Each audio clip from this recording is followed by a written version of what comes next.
Hello दोस्तों आज फिर यूनिक स्पॉट आपके लिए एक बहुत ही ज़्यादा इंटरेस्टिंग वीडियो लेकर आ गया है।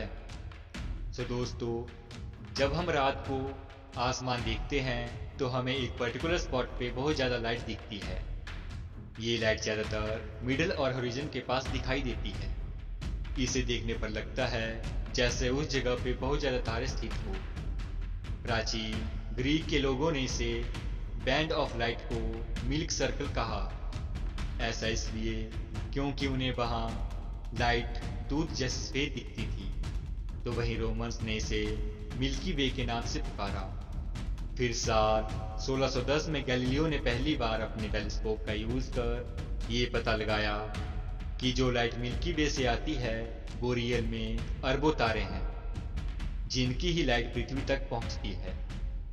तो दोस्तों, आज हम इस वीडियो में मिल्की वे के बारे में जानेंगे। ये किससे बनी है, इसकी शेप क्या है और भी बहुत सी नॉलेज हम इस वीडियो में गेन करेंगे। दोस्तों, मेरा नाम है शुभम और आपका मेरे यूट्यूब चैनल यूनिक स्पॉट पे वेलकम है।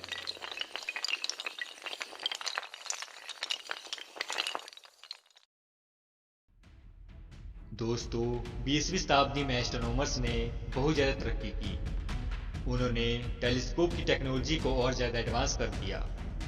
अब बड़े ऑप्टिकल, रेडियो, इंफ्रारेड और एक्सरे टेलीस्कोप से एस्ट्रोनॉमर्स हमारे स्पेस को और अच्छे तरीके से समझने लगे। इन्हीं उपकरणों से वो मिल्की वे गैलेक्सी को देखते हैं और उसके बारे में नई नई खोज करते रहते हैं। अभी तक जो उन्हें पता चला वो ये है कि मिल्की वे एक गैलेक्सी है।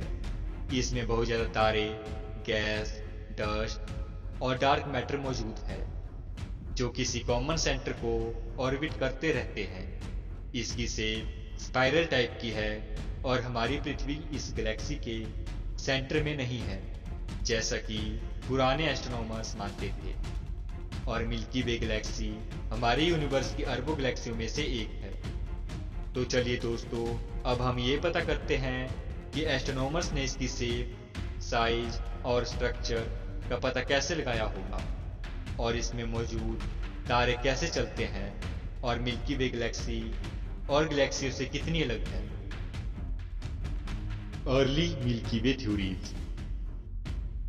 जैसा कि मैंने आपको पहले बताया कि गैलीलियो ने मिल्की वे के बारे में ये पता लगाया था कि इसमें बहुत ज़्यादा तारे हैं, लेकिन इसके आकार क्या था। अगर आप किसी चीज़ के अंदर हो तो आप उसके आकार कैसे बता सकते हो। फिर 1700 ईस्वी में एस्ट्रोनॉमर सर विलियम हर्सल ने यह तर्क दिया कि हमें अपने चारों ओर के सभी तारों को देखना चाहिए, उससे हमें इसकी शेप का पता लगा सकते हैं। इसलिए उन्होंने अपनी बहन के साथ मिलकर लगभग आसमान के 600 एरिया क्वे स्टार्स को काउंट किया। तो उन्हें ये पता चला कि मिल्की वे बैंड की तरफ ज़्यादा तारे हैं, बल्कि ऊपर और नीचे की तरफ बहुत कम तारे हैं। तो लास्ट में वो इस निष्कर्ष पे पहुंचे कि मिल्की वे गैलेक्सी डिस्क के आकार की गैलेक्सी है।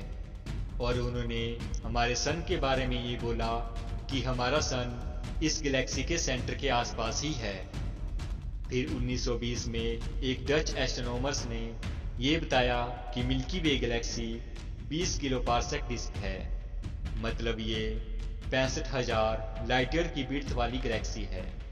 लेकिन फ्यूचर्स के एस्ट्रोनॉमर्स ने इसे और भी ज़्यादा एक्यूरेसी के साथ मापा। Globular clusters and spiral nebulae. फिर उस टाइम कैप्टन ने मिल्की वे गैलेक्सी के मॉडल को पब्लिश किया। तो उनके ही कलीग हार्ले शेप्ले ने ये नोटिस किया कि एक स्टार क्लस्टर, जिसे ग्लोबल क्लस्टर बोला जाता है, उसका डिस्ट्रीब्यूशन स्काई में समान ही है। लेकिन कुछ और उस मिल्की वे बैंड में भी थे और लास्ट में वे इस कंक्लूजन पे पहुंचे कि गैलेक्सी का सेंटर सन के आसपास नहीं बल्कि सैजिटेरियस के पास है। और मिल्की वे गैलेक्सी का डायमीटर 100 किलो पारसेक है और स्पाइरल नेबुलाई हमारी गैलेक्सी के बाहर है। लेकिन फिर भी ये अच्छे तरीके से पता नहीं चला कि हमारी मिल्की वे गैलेक्सी की शेप कैसी है और इसके अंदर क्या क्या है। फिर एडविन हबल के अनुसार मिल्की वे एक स्पाइरल गैलेक्सी है, लेकिन अभी हाल ही में हुई गैलेक्सी मैपिंग से पता चलता है कि हमारी गैलेक्सी एक बैरेड स्पाइरल गैलेक्सी है। मिल्की वे में 200 बिलियन स्टार्स हैं और इसका डायमीटर लगभग 1 लाख लाइट ईयर है और हमारा सन इसके सेंटर से लगभग 28,000 लाइट ईयर दूर स्थित है। अगर हम बाहर से अपनी गैलेक्सी को देखेंगे तो हमें एक तो गैलेक्टिक डिस्क दिखाई देगी, तो वहीं दूसरी चीज ग्लोबुलर क्लस्टर दिखेगा। गैलेक्टिक डिस्क गैलेक्सी का वो हिस्सा होता है जहां पे सबसे ज्यादा स्टार्स होते हैं। ये डिस्क पुराने और नए सितारों के साथ साथ गैस और धूल से बना हुआ होता है।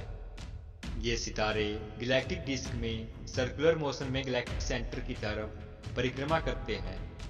हमारा सौर मंडल भी इन्हीं स्पाइरल आर्म में स्थित है। तो वहीं ग्लोबुलर क्लस्टर में बहुत पुराने तारे और ये गैलेक्सी के प्लेन से ऊपर और नीचे की तरफ फैले हुए होते हैं और ये सभी पदार्थ गैलेक्सी के सेंटर को ग्रेविटी के कारण ऑर्बिट करते रहते हैं। हमारी गैलेक्सी के सेंटर में बहुत ज़्यादा मास है, तभी तो ये सारे तारे और सारे गैलेक्टिक ऑब्जेक्ट उसी को ही ऑर्बिट करते हैं। तो अब क्वेश्चन आता है कि हमारी गैलेक्सी में कितने तारे हैं। तो दोस्तों, जैसा कि मैंने आपको पहले ही बताया था कि हमारी गैलेक्सी बहुत ज़्यादा तारे हैं। इनका अनुमान लगाना बहुत ज़्यादा कठिन है, लेकिन साइंटिस्टों के अनुसार हमारी मिल्की वे गैलेक्सी में लगभग 200 बिलियन से भी ज़्यादा तारे मौजूद हैं। तो दोस्तों, ये थी आज की वीडियो। आई होप आपको मिल्की वे गैलेक्सी के बारे में जानने को मिला होगा। तो दोस्तों, वीडियो पे लाइक शेयर कमेंट जरूर करें और जिसने अभी तक चैनल को सब्सक्राइब नहीं किया है वो जरूर से सब्सक्राइब कर ले और साथ में बेल आइकन को भी ऑन कर ले। हम ऐसे ही इंटरेस्टिंग वीडियोस आपके लिए बनाते हैं।